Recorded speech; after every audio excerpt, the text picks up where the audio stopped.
Hi friends, welcome back to my channel. போன பார்ட்ல வேதாளம் சொன்ன 4வது புதிர் கதையை பார்த்தோம். அதன் தொடர்ச்சியை இந்த பகுதியில் பார்ப்போம். வாங்க வீடியோக்குள்ள போகலாம்.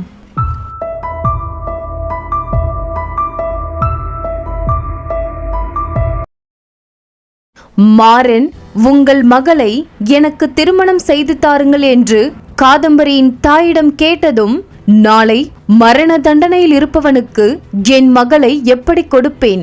அவள் சிறுவயதிலிருந்து கஷ்டத்தை அனுபவித்தவள். அவளை ஒரு பணக்காரனுக்குத்தான் நான் மணமுடிப்பேன் என்று காதம்பரியின் தாய் சொல்கின்றார்கள். அதற்கு மாறன், நான் இதுவரை கொள்ளையடித்த அனைத்துமே ஒரு குகையில் மறைத்து வைத்துள்ளேன். அவை அனைத்தும் என்னை திருமணம் செய்யும் உங்கள் மகளுக்குத்தான் கிடைக்கப் போகின்றது. அது மட்டுமில்லாமல் எனக்கு ஒரு மகன் பிறந்தால் அந்த குழந்தை எனக்காக திதி கொடுக்கும். அதனால் நான் முக்தி அடைவேன். நான் இறந்த பிறகு உங்கள் மகளுக்கு உங்கள் விருப்பப்படி வேறு திருமணம் கூட நீங்கள் நடத்தி வைக்கலாம் என்று மாறன் சொன்னதும், அதனால் காதம்பரியின் தாயின் மனம் மாறிவிட்டது. எனக்கு சம்மதம் என்று சொல்கின்றார்கள். அதனால் மாறனுக்கும் காதம்பரிக்கும் அந்த நிமிடமே திருமணம் நடக்கின்றது. மறுநாள் அரசன் கட்டளையிட்டபடி மாறனுக்கு மரண தண்டனை அளிக்கின்றார்கள்.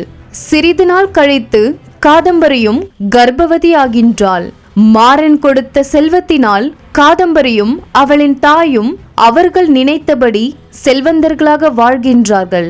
ஆனால் என்னதான் செல்வந்தர்களாக இருந்தாலும் கர்ப்பவதியாக இருக்கும் தன் மகள் கணவன் இல்லாமல் கஷ்டப்படுவதை பார்த்து கவலைப்படுகின்றார்கள்.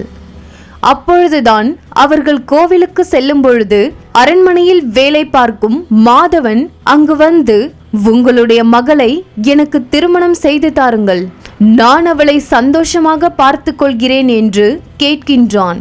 அதற்கு காதம்பரியின் தாயும், நமக்கு பிறகு நம் மகளை பார்த்து கொள்ள அவளுக்கு ஒரு துணை வேண்டும் என்று யோசித்து அதற்கு சம்மதிக்கின்றார்கள். அதனால் காதம்பரிக்கும் மாதவனுக்கும் திருமணம் நடக்கின்றது. அவர்களும் சந்தோஷமாக வாழ்ந்து வருகின்றார்கள். காதம்பரிக்கு பிறந்த குழந்தையை மாதவன் அவன் குழந்தை போல் பார்த்து கொள்கிறான். இருவரின் மீதும் பாசமாகவும் இருக்கின்றான். ஒருமுறை காதம்பரியின் மகன் மணிமாறனுக்கு அவனது 4வது வயதில் அவர்கள் வீட்டில் ஒரு பூஜை நடத்துகின்றார்கள். அப்பொழுது பூஜை நடத்த வந்த புரோகிதர்கள், உங்கள் மகனின் கோத்திரம் சொல்லுங்கள் என்று கேட்டதும் காதம்பரி யோசிக்கின்றாள். அவனை பெற்ற மாறன் கோத்திரத்தை சொல்வதா இல்லை மாதவன் கோத்திரத்தை சொல்வதா என்று யோசிக்கின்றாள். அப்பொழுது மாதவன், நான் எப்பொழுது உன்னை திருமணம் செய்து கொண்டேனோ அதிலிருந்து இவன் என் மகன்தான் என்று சொல்லி அவன் கோத்திரத்தை சொல்கின்றான். அதை பார்த்த காதம்பரின் தாய்க்கு மகிழ்ச்சியாகிவிட்டது. அவனை முழுமையாக நம்புகின்றார்கள். அந்த மகிழ்ச்சியில் மாதவனிடம், எனக்கு அடுத்து இந்த சொத்துக்களை நீதான் பார்த்து கொள்ள வேண்டும் என்று முழு பொறுப்பையும் மாதவனிடம் ஒப்படைக்கின்றார்கள். ஆனால் மாதவன், இதற்காகத்தான் நான் காத்து கொண்டிருந்தேன் என்று நினைத்தபடி சாவியை வாங்கிக் கொள்கின்றான். அன்று இரவு மாதவன் அரண்மனையில் இருக்கும் அனைத்தையும் கொள்ளையடித்து கொண்டு அங்கிருந்து முழுவதுமாக கிளம்பிவிடுகின்றான். இவர்கள் மறுநாள் எழுந்து பார்க்கும் பொழுது வீட்டில் இருக்கும் அனைத்தையும் காணவில்லை. அவர்கள் அணிந்திருந்த நகைகளுடன் சேர்த்து மொத்த நகைகளையும் அவன் எடுத்து சென்று விட்டான். நாம் ஏமாந்து விட்டோமே என்று சொல்லி இருவரும் கவலைப்படுகின்றார்கள். என் மகள் வாழ்க்கை இப்படி ஆகிவிட்டதே என்று நினைத்து காதம்பரியின் தாய் அந்த இடத்திலேயே இறந்து போகின்றார்கள். அதனால் காதம்பரி தன்னுடைய பழைய வாழ்க்கைக்கே திரும்பி விடுகின்றாள். கிடைத்ததை சாப்பிட்டு கொண்டு காதம்பரியும் அவளின் மகன் மணிமாறனும் அந்த ஊரிலேயே வாழ்கின்றார்கள். அந்த இடத்தில் வனத்தின் வழியே மகாராஜாவின் மகன் இளவரசன் வருகின்றான். இவர்கள் அவனை பார்க்கின்றார்கள். அப்பொழுது காதம்பரிக்கு விக்கல் வருவதால் தண்ணீர் கொண்டு வர மணிமாறன் செல்கின்றான். அப்பொழுதுதான் அந்த புகை வீரர்கள் மீண்டும் அந்த இடத்திற்கு வருகின்றார்கள். அங்கு அனைவரையும் தாக்குகின்றார்கள். இளவரசனையும் தாக்குகின்றார்கள். அதை பார்த்த மணிமாறன் இளவரசனை காப்பாற்ற ஓடி வருகின்றான்.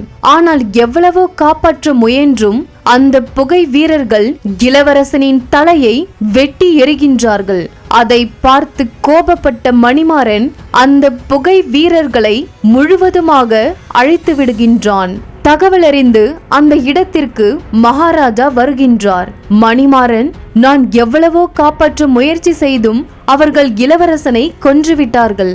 ஆனால் அவர்கள் ஒருவரை கூட விடாமல் நான் அவர்களை அழித்து விட்டேன் என்று சொன்னதும் மகாராஜா தன் மகனை பார்த்து கதறி அழுகின்றார். அப்பொழுது சேனாதிபதி மணிமாறனை பார்த்து, அன்று தாங்கள் மரண தண்டனை அளித்தீர்களே, அந்த மாறனின் மகன்தான் இவன். அன்றைக்கு மாறன்தான் அந்த புகை வீரர்களிடமிருந்து எங்களை காப்பாற்றினான். இன்று அவனது மகன் மணிமாறன் அவர்களை முழுவதுமாக அழித்துள்ளான் என்று சேனாதிபதி சொல்கின்றார். அதை கேட்ட மகாராஜா, நாளை மணிமாறனும் அவனது தாயும் என்னை வந்து பார்க்க சொல்லுங்கள் என்று சொல்கின்றார். மறுநாள் காதம்பரியும் மணிமாறனும் அரசனை பார்க்க வருகின்றார்கள். அரசன் காதம்பரியிடம், என் மகன் உயிரை காப்பாற்ற மணிமாறன் கடைசி வரை போராடி இருக்கின்றான். அவனுக்கு அடுத்து எனக்கும் வாரிசு இல்லை. அதனால் என் மகனிடத்தில் நான் மணிமாறனைத்தான் பார்க்கின்றேன்.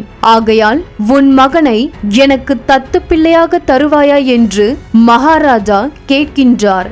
அதற்கு காதம்பரியும், என் மகன் எதிர்காலம் நலமாக இருக்கட்டும் என்று நினைத்து அதற்கு சம்மதிக்கின்றாள். அதற்கு அரசன், உன் மகனுடன் நீயும் இந்த அரண்மனையில் தங்கிக் கொள்ளலாம் என்று அவர்களுக்கும் இடமளிக்கின்றார். இளவரசன் மணிமாறன் வாழ்க என்று அனைவரும் கோஷமிடுகின்றார்கள். அதை பார்த்து காதம்பரி மகிழ்ச்சி அடைகின்றாள். அரசனும் மணிமாறனுக்கு கல்வி, கலை மற்றும் போர்க்கலைகளை கற்றுக் கொடுத்து ஒரு இளவரசனுக்கு தேவையான அனைத்தையுமே கற்றுக் கொடுக்கின்றார். அவனை தன் மகன் போல் பாசம் காட்டி நன்றாக பார்த்து கொள்கிறார். மணிமாறனும் வளர்ந்து இளவரசன் ஆகிவிட்டான்.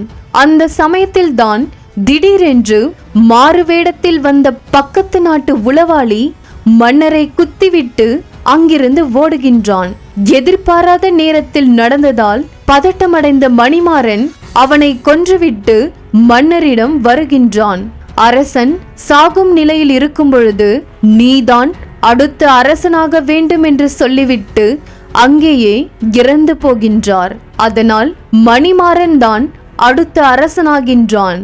அரசன் இறந்து போனதால் அரசனுக்கு திதி கொடுக்க மணிமாறன் ஆற்றங்கரைக்கு வருகின்றான். உடன் அவனது தாய் காதம்பரியும் வருகின்றாள். அப்பொழுது ஐயர் கொடுத்த அந்த பிண்டத்தை நீரில் கரைப்பதற்காக மணிமாறன் ஆற்றில் இறங்குகின்றான். அந்த இடத்தில்தான் அந்த பிண்டத்தை வாங்கி செல்ல வானத்திலிருந்து 3 ஆத்மாக்கள் அந்த இடத்திற்கு வருகின்றது. அவனை பெற்ற தந்தை மாறன், அவனை சிறிது காலம் வளர்த்த மாதவன், அவனுக்கு அரச பதவி கொடுத்த மகாராஜா, இவர்களில் யாருக்கு பிண்டத்தை கொடுப்பதென்று மணிமாறன் குழப்பத்தில் நின்று பார்க்கின்றான். இந்த இடத்தில்தான் வேதாளம் விக்ரமாதித்தனிடம் தன்னுடைய 4வது புதிரை கேட்கின்றது.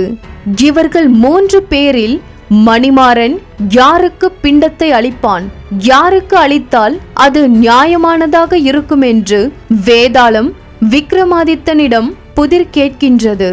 அதற்கு விக்ரமாதித்தன் என்ன பதில் சொல்கிறார் என்பதை நாம அடுத்த பகுதியில் தெரிந்து கொள்வோம். நன்றி.